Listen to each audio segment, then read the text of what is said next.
Seguimos estudiando como iglesia cómo tener y cómo desarrollar un corazón agradecido.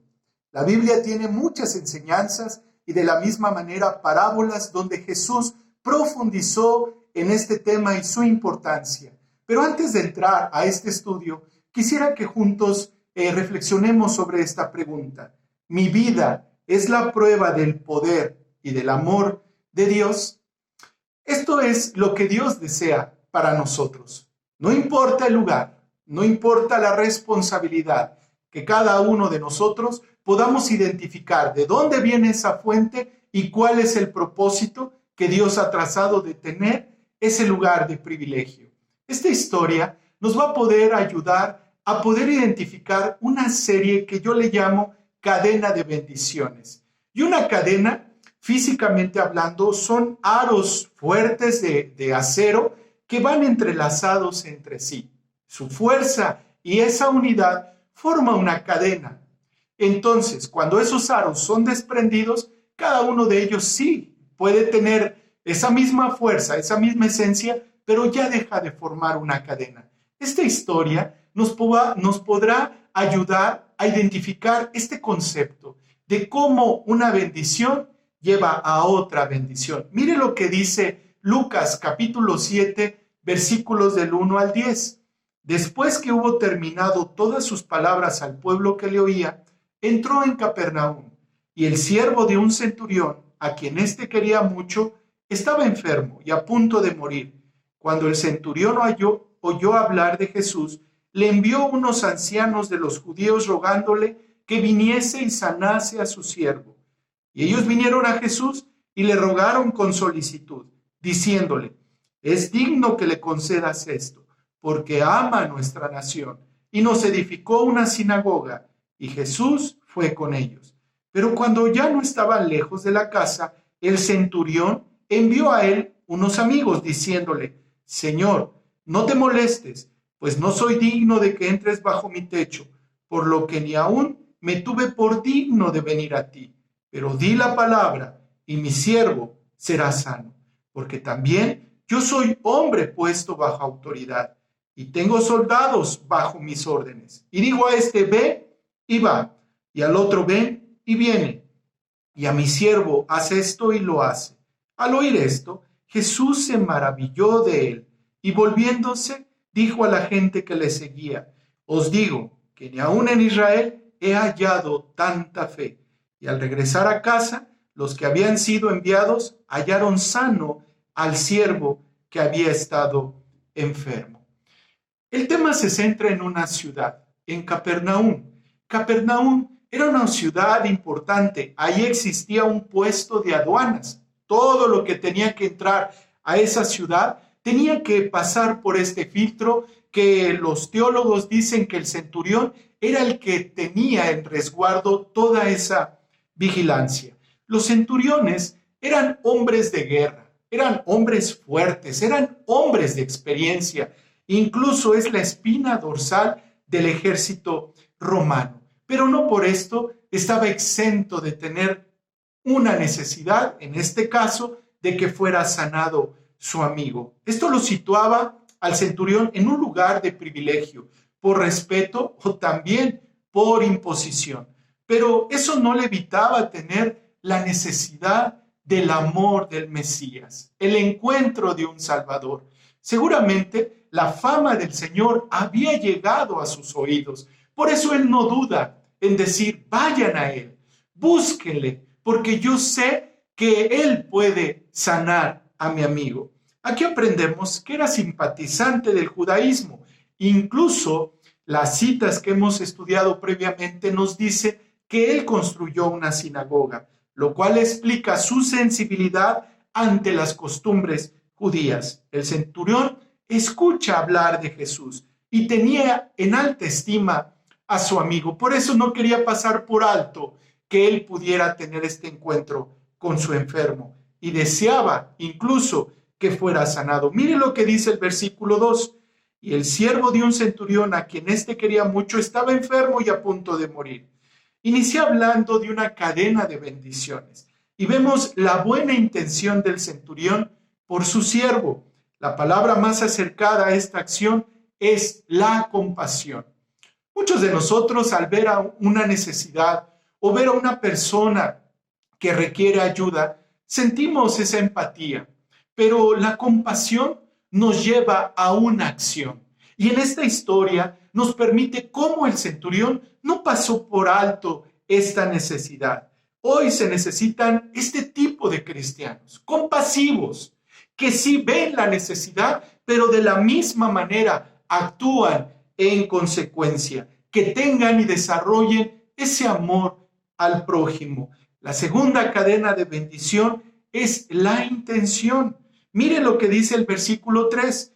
Cuando el centurión oyó hablar de Jesús, le envió unos ancianos de los judíos, rogándole que viniese y sanase a su siervo. Él, si analizamos este evento, él pudo justificarse y con razón lo hubiera hecho, porque él era un hombre ocupado, él era un hombre que tenía a cargo todo un ejército, o podía haber dicho, no, tengo que cubrir este turno, o tengo mucho trabajo, o también le estaba yendo mal en ese momento, pero él manda a unos judíos cercanos a que hablaran con Jesús. La necesidad nos une, hermanos. Como un hombre centurión, como un grupo de judíos unidos por una necesidad. Hermanos, las necesidades, las carencias son oportunidades para poder generar estas cadenas de bendición, porque en esos momentos tenemos la misma necesidad, tenemos esa misma empatía y buscamos la respuesta de nuestro Dios.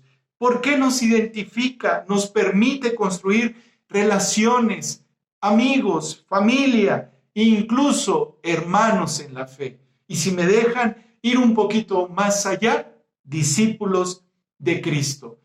Ahí en el libro de Proverbios, en el capítulo 18, versículo 24, se nos dice, el hombre que tiene amigos ha de mostrarse amigo, y amigo hay más unido que un hermano. Jesús hubiera sido un profeta más para este centurión, pero la necesidad se convirtió en una bendición. Y esto me gusta mucho porque unos judíos ruegan a Jesús, interceden por un centurión, por un gentil en este sentido. Pero mire lo que dice los versículos 4 y 5.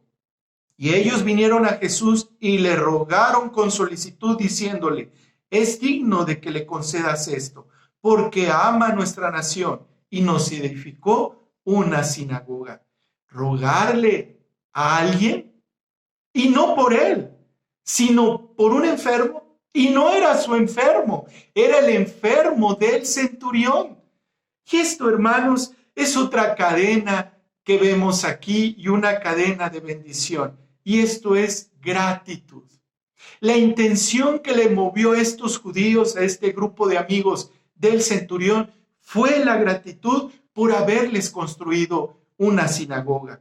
Y esto tiene que ver, hermanos, con nuestra actitud como creyentes, como cristianos. El apóstol Pablo trata este tema ahí en Romanos, en el capítulo 13, versículo 7. Dice la Escritura, pagad a todos lo que debéis. Al que tributo, tributo. Al que impuesto, impuesto. Al que respeto, respeto. Al que honra, honra.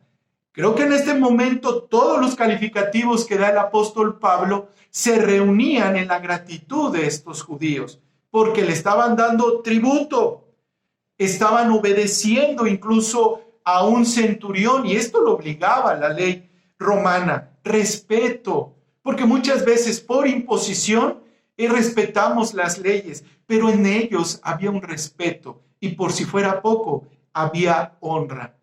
Entre nosotros, hermanos, también hay esa ordenanza, también hay ese mandato, gratitud de corazón. Y esto, lamentablemente, cuando pasamos por momentos difíciles, solamente de esa persona recordamos lo malo y olvidamos todo lo que ellos hicieron por nosotros, todo lo que ellos tuvieron para darnos a nosotros en ese momento de necesidad. Somos humanos, podemos justificarnos. Pues bueno, en ese momento yo lo necesitaba y fue ayuda. Pero ¿cuántos de nosotros tenemos este mandato desarrollado? Tener gratitud a aquellos que nos han bendecido. Por eso usted y yo tenemos que checar nuestra semilla.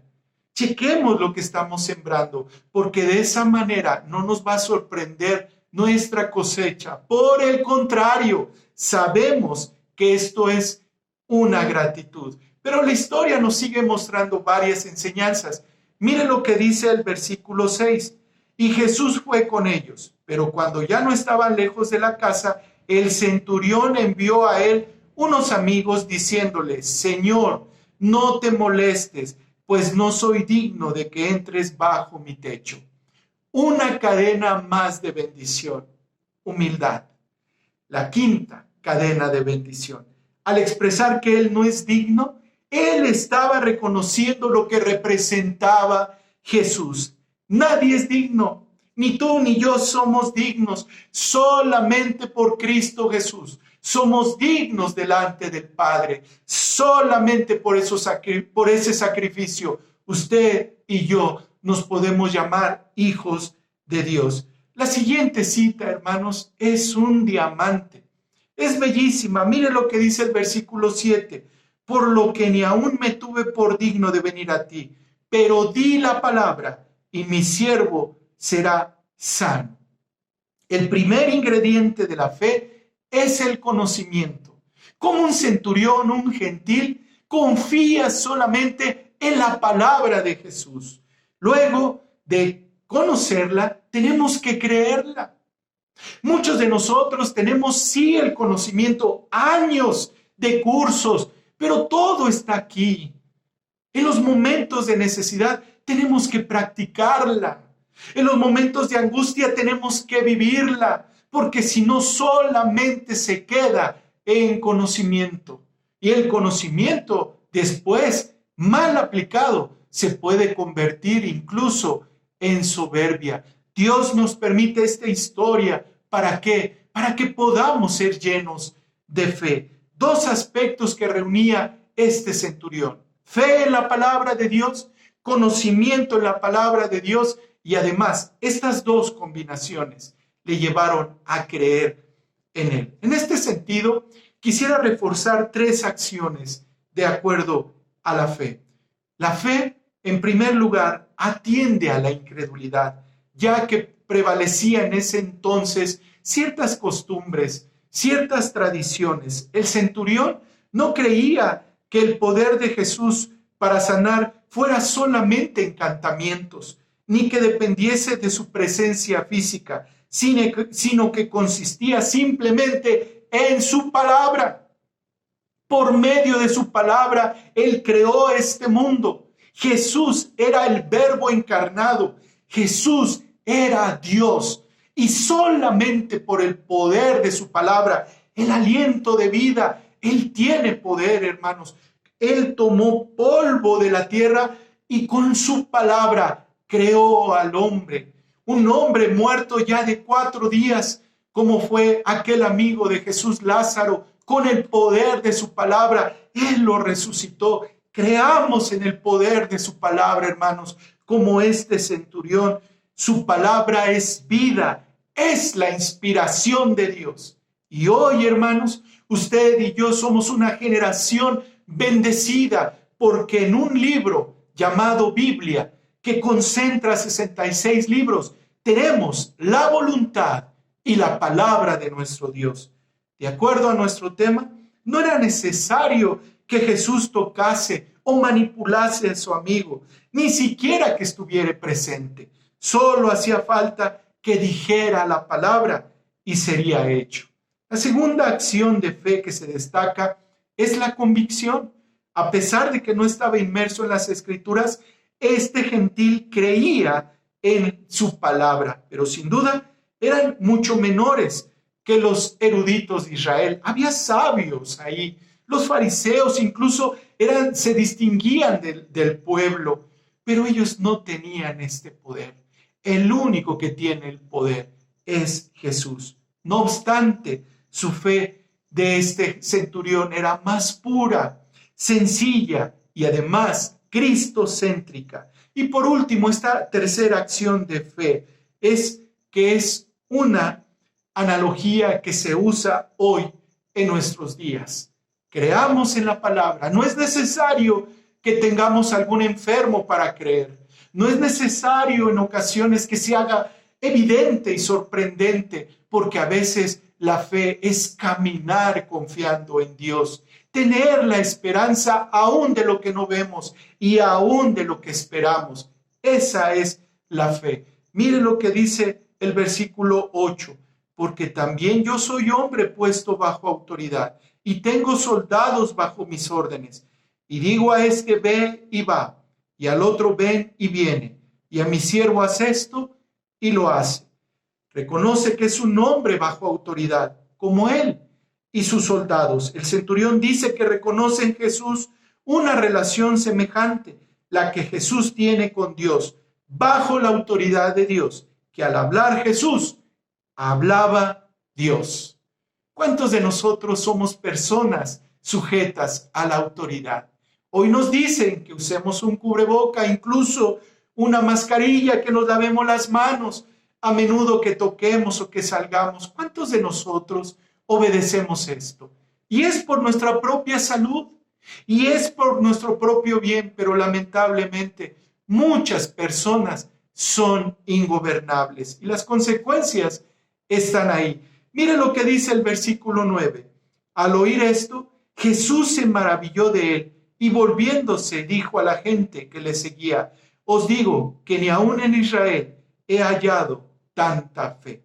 En pocas ocasiones Jesús se maravilló y esta es una de ellas. ¿Qué ve entonces Jesús? ¿Qué ve en usted y en mí? ¿Qué ve en la iglesia? ¿Qué ve en su pueblo? Ve almas, no cargos. Ve nuestra fe, no multitudes. Ve necesidades, no manipulaciones. Ve la intención por lo cual le buscamos, no ataduras.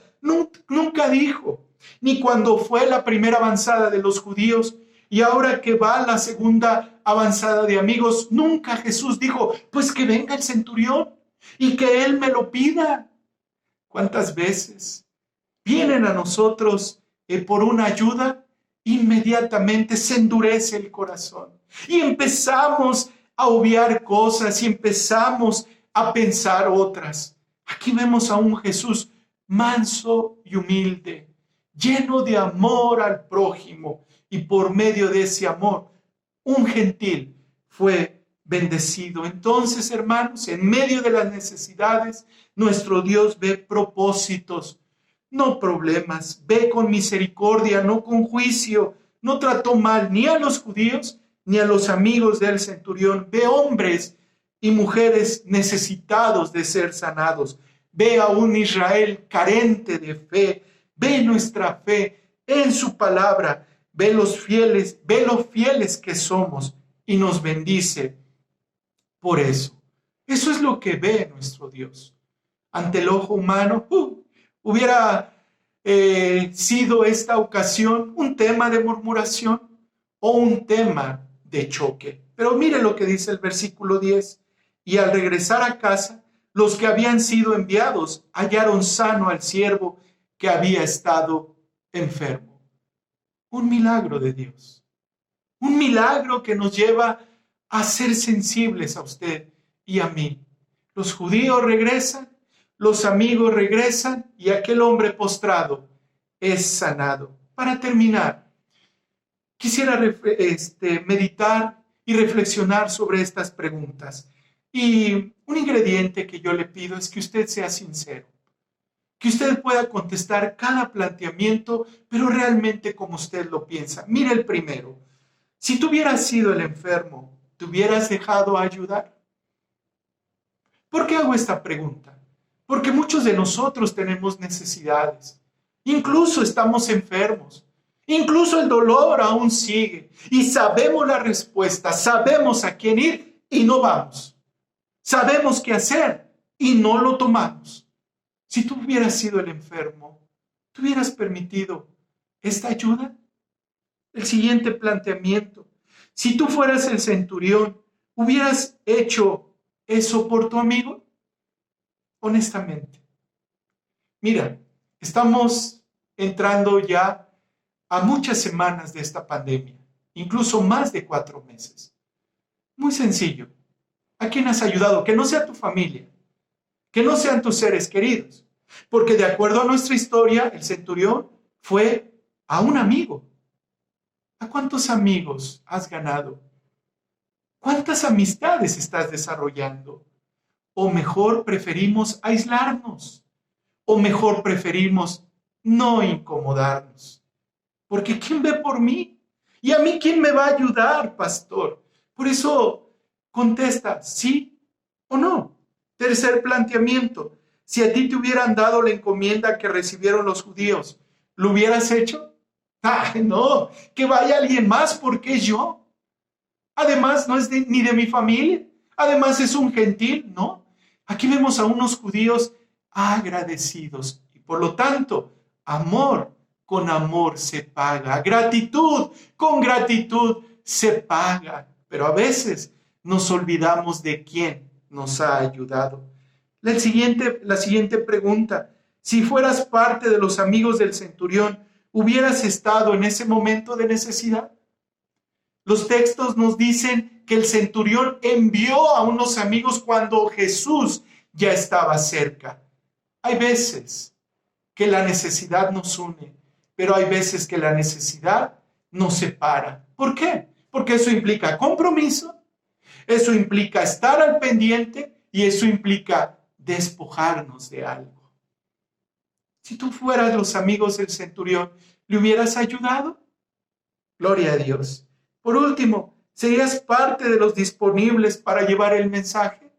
No, pastor, yo estoy muy ocupado.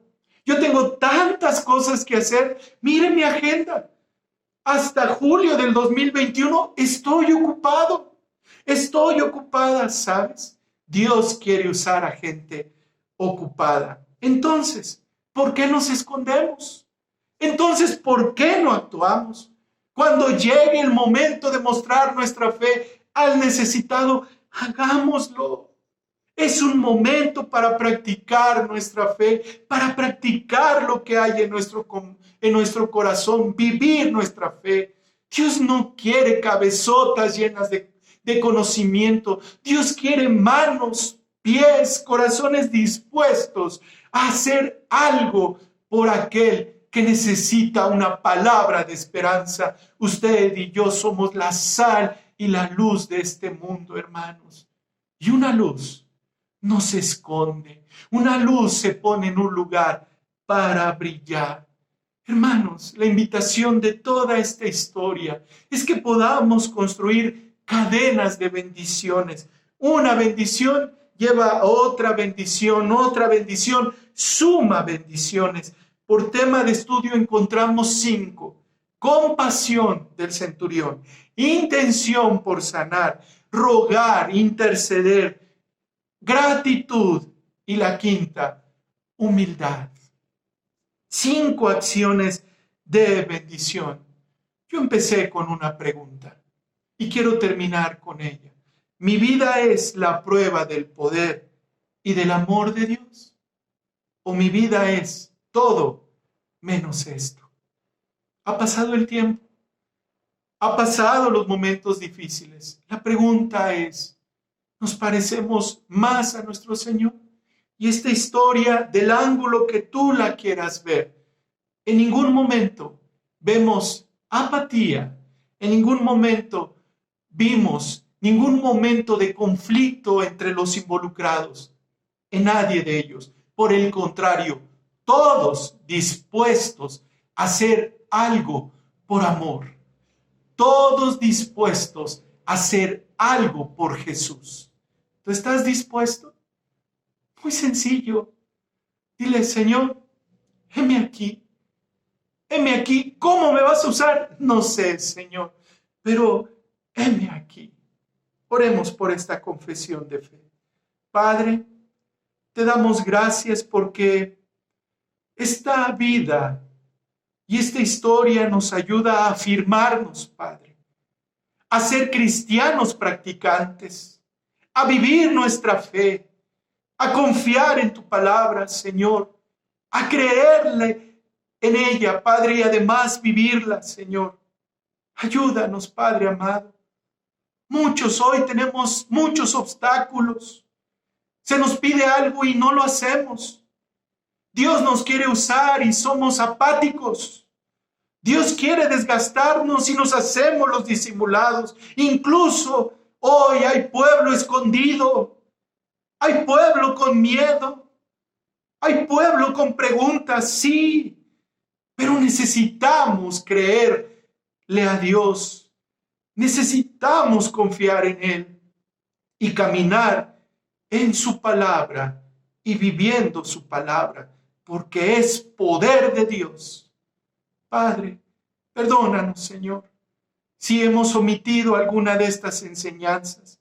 Hoy, Padre amado, queremos confiar en tu palabra, donde dice que no has visto justo desamparado, ni que su simiente mendigue pan. Aquí está tu pueblo, Señor. Aquí están tus hijos, Padre amado, listos y dispuestos. En el nombre de Cristo Jesús oramos. Amén. Que Dios te bendiga.